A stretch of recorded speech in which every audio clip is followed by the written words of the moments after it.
Hello and welcome back to the Second Take Podcast. My name is Calvin Williams. I'm here with my co-host Marco Rogers, and today we have a very exciting episode as we near number 100 of all time in the Second Take Podcast. We're going to start this one off with a Week 4 recap. And then we'll move on to some early Heisman predictions. Very exciting stuff there. September Heisman, if you will. And then we'll move into our NFL segments with a Week 3 recap and Week 4 predictions. And then finally, everyone's favorite segment, college football Week 5 predictions and me and Marco's upset picks for the week. It's getting very exciting time in the college football season, so I see no reason to waste time. Marco, can you start us off with number 2 Michigan beating Rutgers? This game went about as I expected it to go. Michigan, solid performance, 31-7. Outside of the third play of the game, the defense pretty much locked up. Rutgers had some decent drives, ended up stalling out. Teams are now like 0 for 8 on fourth down conversions on the Michigan defense, so pretty good short yardage defense. Mikey Sanders still played well. Good to see Will Johnson, Ron Moore on the field. Good defense. J.J. McCarthy had a couple of odd throws early that he just didn't really look right. Ended up settling in. Some good play called on that first drive. And Michigan's offense ended up settling in. Samaj Morgan, big touchdown. That was a really nice play. Blake Corum, good running, but Donovan Edwards simply cannot make a cut. The reason why he is not running with success early, I would honestly just use him as a guy, put him in space, maybe throw a screen pass to him, let him run a route, but I would not hand the ball off to him against Nebraska, honestly. He just looks bad at cutting. He looks incapable, and that's the only real worry I have with this team right now is not having an RB2. Yeah, like you said, apart from that bad first defensive drive where we let off those couple big plays, defense played pretty well. And then, yeah, I mean, I've tried to hold out hope for Donovan Edwards in the run game. Every episode, if you've been listening, I've said I want to see Donovan Edwards get going in the run game this week, and it is yet to happen. So I'm really just going to leave it alone and hope that he gets going on his own. Yeah, I mean, I really do hope, because he was such a good asset last year. Like in the Ohio State game when Blake was hurt, he had an amazing game. Just super good down the stretch for Michigan. But has had a really hard time this year. Moving on, number 6 Ohio State wins at number 9 Notre Dame in a thriller, 17-14. Gets Kyle McCord a legacy drive at the end of the game, leading the team down the field for a rushing touchdown to give Ohio State the lead and the win. The rushing touchdown at the end of the game actually was as a result of Notre Dame only having 10 guys on the field. So a Hall of Fame screw up right there from Notre Dame. And just it really hurts to see Ohio State win this game because they didn't deserve it at all. But then again, Sam Hartman he threw for 175 yards and touchdown, no picks, but that's just not enough points to put up against Ohio State team that you actually somehow held the 17 points. But I mean, you're just never going to win against Ohio State only putting up 14. So good fight by the Irish, but not quite enough. Margo? Notre Dame, they were in position to win this game. After that fourth down stop, which was an awful play call by Ryan Day, coming off a timeout, running end around on 4th and 1. That was disastrous. But then Notre Dame's coaching staff took over, and they just lost on this game. JT Tuimoloau blows up a first down. Ohio State called a timeout. Second down, instead of running it, making them call a timeout, they throw a screen, incomplete. Ohio State then on their next drive gets to keep one timeout. That pretty much just saves 40 seconds. Then on that 3rd and 19 play, they they drop back 8, only rush 3, allowing McCord to just sit in the pocket, deliver a nice easy throw. And the 8 guys defending just did not defend a pretty easy route, which was just guy just stops running a streak, and they threw it to him. Then obviously the 10-minute on the field at the end. So it's tough to see a game where it felt like Notre Dame's players, they were winning in the trenches late in that game. But then the coaches felt like the coaches just lost them this game. young coaching staff for Notre Dame. Hopefully they learn from it, but a really, really tough loss for these players. Yeah, I mean, Notre Dame has had many great 30 for 30s named after them. Catholics First convicts mainly. This one will go down as the Battle of the Brain Dead because of how bad the coaching was. I mean, it was just absolutely terrible. So moving on, number 4, FSU survives at Clemson in Death Valley. This was my upset pick. Not mad at how it turned out. It was a very close game, 31-24. Jordan Travis and Florida State pull away. But, I mean, back-to-back weeks where, I mean, Boston College last week, bad team. Clemson this week, not a good team at all. And they just really need to ramp it up as they head into their midseason schedule. So, and then as far as Clemson goes, they're really just showing that if they don't have a Heisman quarterback, they're not going to do anything within the top 4. So, and Cade Klubnik is just simply not a Heisman quarterback. I mean, he's perfectly fine, just not Heisman. Margo. Yeah, and this Clemson team is going to finish 6th in the ACC, which in a pretty bad conference, that's just unacceptable. This game was just right there for them. They're up by 7, driving. Great hit by the Florida State safety. Picks it up, returns it 50 yards. That was probably the play of the game to get that scoop and score and put Florida State back in this game late in the third quarter. Then the fourth quarter, you just cannot miss a 35-yard field goal with like 30 seconds left. That is disastrous for Dabo Swinney. This game was there for them. They just lost it. Then Keon Coleman, big play in overtime. Clemson just wasn't going to end up winning in an overtime shootout, and they didn't even score at all after the third quarter. So Clemson, they just lost this game themselves, and I don't think that this team is going to win more than 9 games this year. Even 9 games this year, I don't think they're going to get to 9. All right, moving on. Number 19, Colorado just gets absolutely destroyed by number 10, Oregon. Bodacious Bo Nix continuing to be as bodacious as possible. Just absolutely bodaciousizing all over these teams. I mean, he looks unstoppable right now. Just truly a pro quarterback that we're watching dominate college football. He did throw one pick on Saturday, but I mean, Colorado just, I mean, no Travis Hunter, obviously. Maybe he would have made the game a little closer, but I mean, this was just domination from start to finish. Margo. This is a great Oregon team playing against an okay Colorado team. That's simply what it is. And Oregon, a little extra motivation. That pregame speech was pretty wild, saying Colorado's fighting for clicks, Oregon's fighting for wins. I think Dion handled it well in the postgame where he said, they're trying to beat me, not my team. It looked like Dan Lanning just did not like Coach Prime and what they were doing. Oregon's a much better team. Like, they were obviously going to win. I think this is a legitimate playoff contender.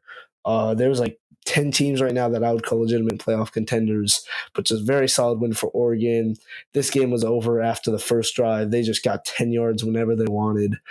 And Colorado just not talented enough and not good enough in the trenches to win this game.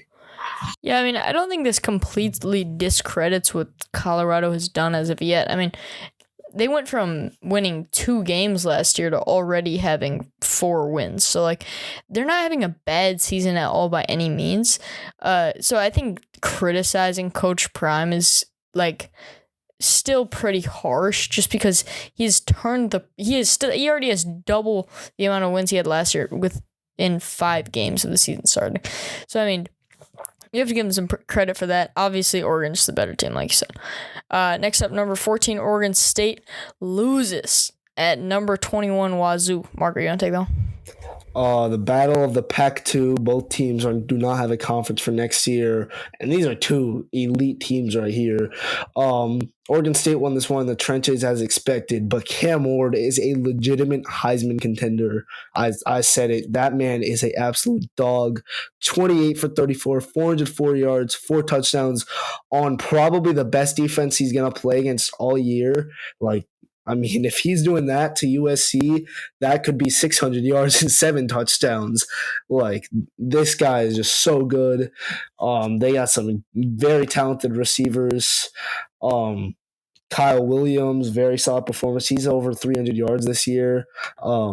this team is just very good, and I would not be shocked if they're playing the Pac-12 championship with even a chance to go to the college football playoff. That's how deep the Pac-12 is, and that was just an impressive performance. Oregon State, still a very good team. They just did not quite have the offense, and were not designed to compete in the shootout here. Yep, moving on, we have number 15 Ole Miss losing at number 13 Bama.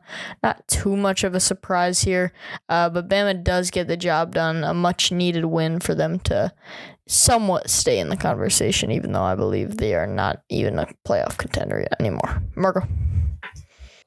Yeah, Lane Kiffin needs to start learning how to coach his team and not just sending ridiculous tweets that are very, very ridiculous.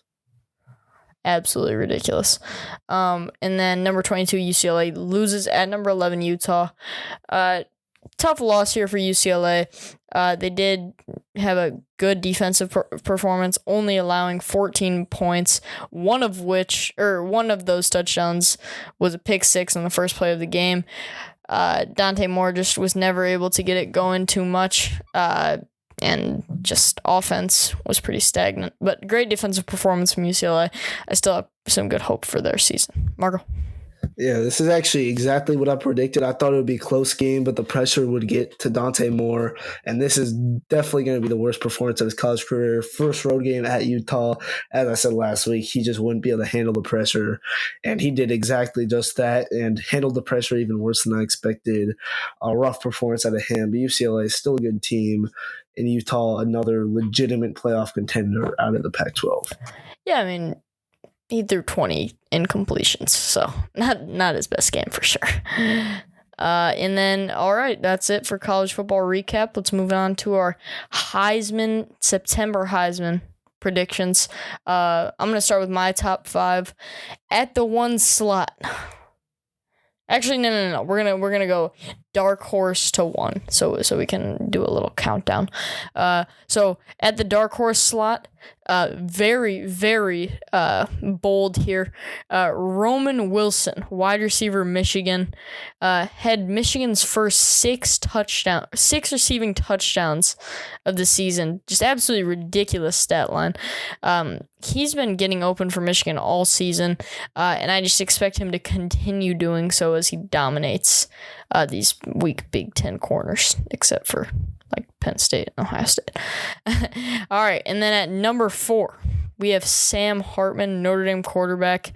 Despite a rough performance last week against Ohio State, he has definitely helped turn around that program, and he's having a very good season so far. Number 3, this may come as a shock to people, and it might also just because I don't like him, and he's probably going to win the Heisman anyways, but I have Caleb Williams. He's having a phenomenal season. He should probably be at number 1, but I don't like him that much, so he's at number 3. And then at number 2, Michael Penix Jr., the Nebraska transfer.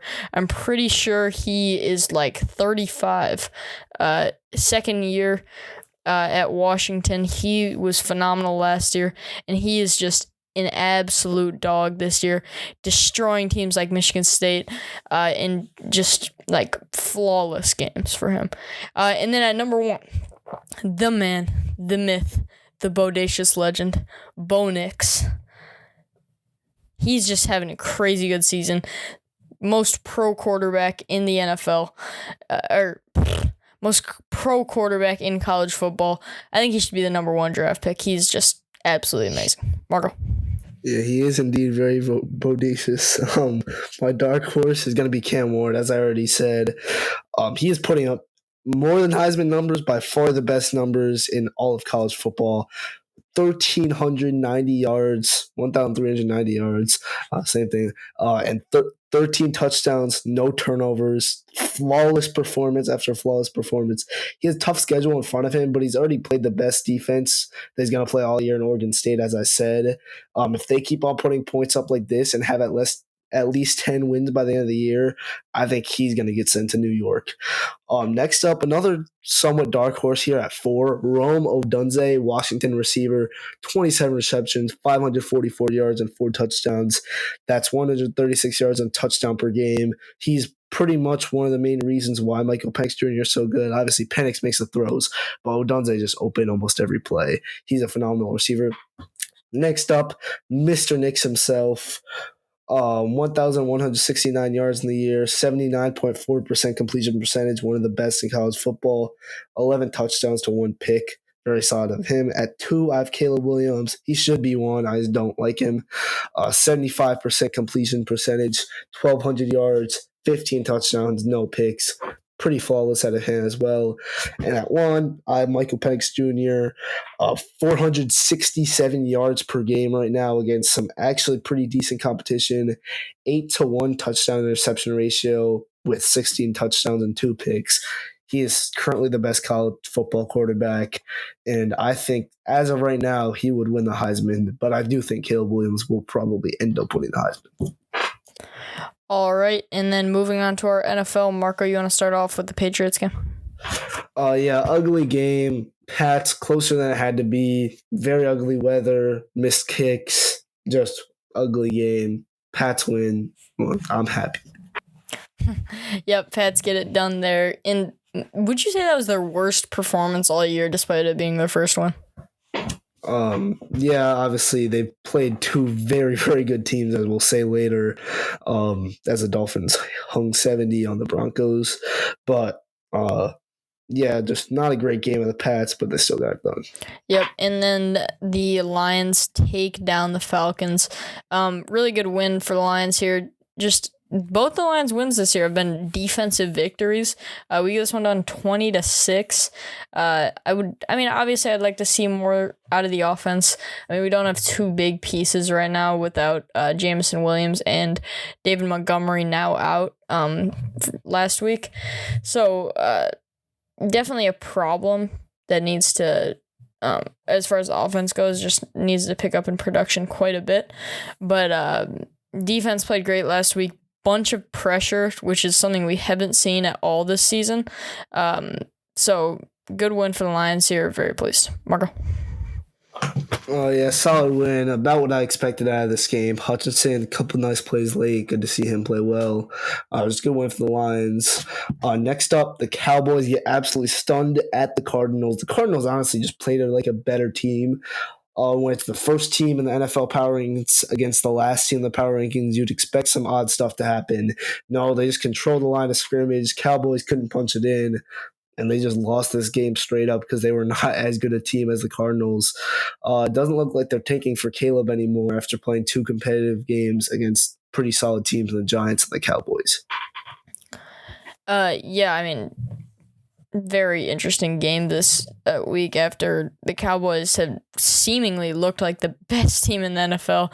But Cardinals get a huge win here after an 0-2 start. Very interesting game right there. And then, like you said earlier, Dolphins hang 70 on the Broncos. I mean, you just never see that in the NFL. This team is like the most explosive I've seen an NFL team in a really long time. So, just absolutely ridiculous. Most points by NFL teams in a game since 1966, which is just stupid. I mean, Tyreek Hill is too fast for any defense to handle, and Tua's playing great. So, Margo. Oh, yeah, they actually could kick the field goal, though, which would have been like a 40-yarder to set the NFL record. Good sportsmanship not to. Pats held this team to 24 points. That's just an example of how good the Patriots defense is without their 3 best corners. Truly inspirational out of Bill Belichick. But yeah, Devon Achane and Raheem Mostert were just too fast for the Broncos. That was very embarrassing. Next up, NFL Week 4 predictions. Cal, why don't you predict Lions at Packers? Lions at Packers. Packers have seemingly filled their quarterback position pretty well after Aaron Rodgers left. Jordan Love's been playing great. But then on the Lions side of the ball, I mean, obviously David Montgomery's hurt. Still got Jameson Williams out. But Jameson Williams David Montgomery is questionable, so there's a chance he plays next week, which would be huge. For this game, I'm going to take the Lions just because it's my team. I think Jared Goff really amps up the offense this week, and that defense continues to get pressure, building off last week, getting some exotic blitzes, getting Hutch moved around the zones, dropping him to coverage every once in a while, just really confusing that offensive line, and we get it done on Thursday night. Marco? I'm taking the Packers here. I do think the Lions are a better team, but I think that cold Lambeau weather gets to them. Very tough place to win. Packers, very nice comeback last week. I think they keep that momentum up and take down the Lions here at home. Aaron Jones should be healthy, so I think that will help out and keep Jordan Love away from doing something stupid as much as possible. Next up, Dolphins at Bills. The best defense from last week forced 5 turnovers on the Commanders, including a pick 6 against the best offense in the NFL. If they do what the Patriots did, I think that the Bills can win this game. The Bills seem to own the Dolphins. Josh Allen always just goes absurd against the Dolphins, so I'm actually taking the Bills here in an absolute shootout. Yeah, I mean, this game might have the over-under might be 115. Actually, I'm curious. What is the over-under on this game? The over-under is 53.5. If I'm a betting man, I'm slamming the over. I think the over-under should be at 120 for this game. I mean, there will be a lot of points scored, but I do think the Dolphins get it done here. Marco? Yeah, that game's definitely going to be entertaining. You should keep your eyes on that one. Next up, Ravens at Browns. Big divisional matchup. Give me the Ravens bouncing back after an embarrassing loss last week. Yeah, huge game in the division here. Deshaun Watson has had a decent season, only 4 touchdowns passing on the season, and 2 picks, so not a great ratio there. But I do think the Browns actually get it done here. Amari Cooper has been having a pretty good season so far, and I just don't think the Ravens defense is going to be able to handle him well enough to get the win here. Marco? Yeah, definitely a huge matchup there. Next up, Pats at Cowboys. Give me the Pats. Actually, no, give me the Cowboys winning by 3 on a game-winning 55-yard field goal. That's very specific. I think it'll happen. Pats are going to go down 10 early. In the third quarter, they'll start making a comeback. They'll go up by like 3 late, and Cowboys will score, and then like something will happen, and the Cowboys will win somehow because the Pats will sell. That just reminded me of the old Second Take podcast segment where we'd do super specific predictions and tried to see if we'd eventually get one right. That was a super fun segment. Maybe we'll bring it back next week. I'm surprised you went against your own team here. Very unbiased of you. I think the Cowboys get it done here also. They won't be able to score as much as they have just because that Patriots defense is pretty solid. But they will get it done here. I'm going to say 35-28. Yeah, definitely a big-time matchup. Now, college football, Week 5 predictions. First, number 2, Michigan at Nebraska. Cal, what is your prediction on this game? Honestly, I think Michigan covers pretty easily here. I know we haven't covered it once this season, but I mean, we've had some really high spreads. We're going to beat them by more than 17. I think we score 38 points in a 38-7 win. Marco? Yeah, definitely going to be a tough running game here for Michigan. A pretty weak passing defense here at Nebraska, allowing 251 pass yards a game. However, they allow 46 rush yards a game. This is like the best rushing defense in college football right now. So, I mean, we might have, I don't think we'll have too much trouble, but that'll be interesting. JJ's going to have to play well. Michigan's going to want to dominate this game. A team that just wants to beat us in the trenches. Nebraska also rushes for 235 yards a game. Henry Harburg, their quarterback, after Jeff Sims got benched. He's played for 2 weeks. He has 24 carries for 272 yards and 2 touchdowns. That's a dual threat if you ask me. I think this game is going to be a lot of clock ticking with lots of runs at Nebraska. They'll be stopping our run game. I think this game is close at halftime. I think it'll be 13-10 at halftime, but give me Michigan 30-13 here. Yeah, I wouldn't even call Henry Carberg a dual threat. He's more of just a scrambler, if you ask me. But Yeah, Michigan definitely in need of a pretty dominant win this week just to prove something to the college football world. And then next up, we have number 10 Utah at number 19 Oregon State. Marco, what are you thinking about this one? This is actually a Friday night game, probably the best Friday night game of the year. I think Oregon State wins this game in the trenches. This would be a huge blow for the Pac-12, actually, if Utah loses, because that would take a playoff contender away against a one-loss team. I actually think Oregon State gets it done. I think they just dominate the trenches. And unlike Washington State, Utah is not going to try to blow the top off of this Oregon State defense. But this Oregon State defense allows 69.8 rush yards a game. Obviously, Utah also a terrific run defense, allowing 51 yards a game.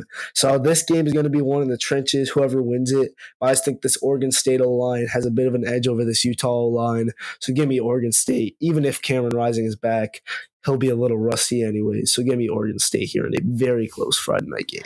Actually, I'm going to disagree with you on this one. If Cameron Rising's back, I think Utah is going to dominate this one a little bit. Their defense was great last week against Dante Moore and UCLA, holding them to just 7 points and a touchdown on the defensive side of the ball of their own. And honestly, I just don't believe in DJ Uiagalelei. I mean, he's just not as good of a quarterback as Cameron Rising. And even if he doesn't play, that defense is just going to hold him to such a minimum that I just don't think they're going to be able to move the ball at all. So give me Utah. If Cam Rising plays, I think it's 28-7. If he doesn't, I think they win 21-7. Low scoring battle. Margo?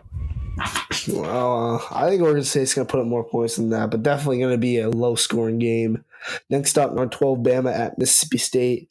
I think Bama wins this game. I think they dominate in the trenches, and they're just more talented, so I think they'll be Mississippi State. Actually, this is going to be my upset pick for this week. Currently, I'm 2-2 in my upset games. This is a Will Rogers legacy game written all over it. I mean, Alabama's struggle to find a QB that they can really rely on is going to be substantial in this one. I mean, I just really don't believe in Jalen Milroe, and I know that they've started to just... I mean, I know they've started to believe in him over at Alabama. I don't, is the bottom line. And Alabama just really hasn't looked good all season. I mean, they got that win last week versus Ole Miss, but I don't think they're going to be enough this week to beat Mississippi State. Marco?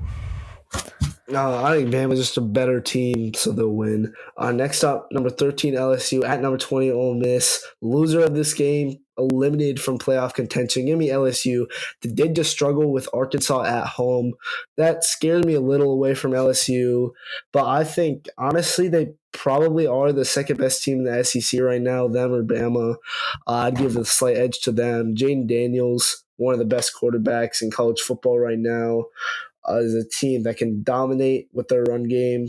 And as long as their defense is good enough, I think that they'll get it done here and take down the Ole Miss Rebels on the road. Yeah, certainly going to be a good one here. I also think LSU gets it done. Jaden Daniels just... I think he's been clicking these past couple weeks, to be honest. Obviously, that loss week 1 versus Florida State hurt, but definitely doesn't knock them out of playoff contention. LSU gets it done here. Next up, number 8 USC at Colorado. By the way, we didn't bring this up. USC was up 24-21 midway through the third quarter against Arizona State, the worst team in the Pac-12. That's something that I just wanted to bring up because this defense is bad. I think this is a shootout that USC will dominate. I think they'll probably pull away late. But I think this is a game that could be like 24-21 at halftime. Maybe Colorado has the lead, but then eventually USC, Caleb Williams just takes over. I don't think Colorado will force a punt all game, if I'm going to be honest. So give me USC here in a high-scoring game. I'll say 52-38 here, USC. Yeah, I mean, the over-under on punts this game has got to be, like, under 1.5. Like, there will not be any defense played in this one. I think Shedeur Sanders and Colorado are going to be able to definitely put up a lot of points against a bad USC defense. But USC is just scores at such a high click, led by Caleb Williams, that I mean, they're just not going to be able to keep up is the bottom line.